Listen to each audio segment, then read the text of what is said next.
Peter Neal of Neil Aughlin.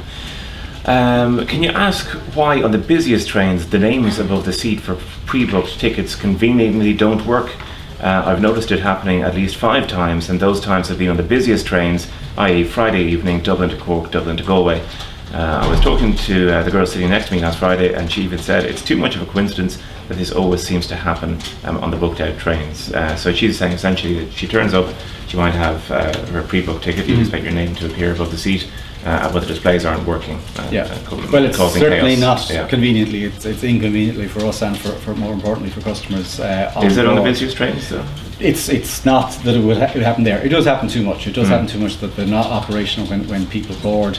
We are actually changing the technological systems behind that so that it'll be more reliable, and I hope that your reader will see that. We'll see a real improvement in that in the next few weeks, because it is one of the issues that we get, that customers tell us about the most, and when we have it working to correct. It's as I say, the technological backup, and you're asking the wrong person in terms of the IT side of that.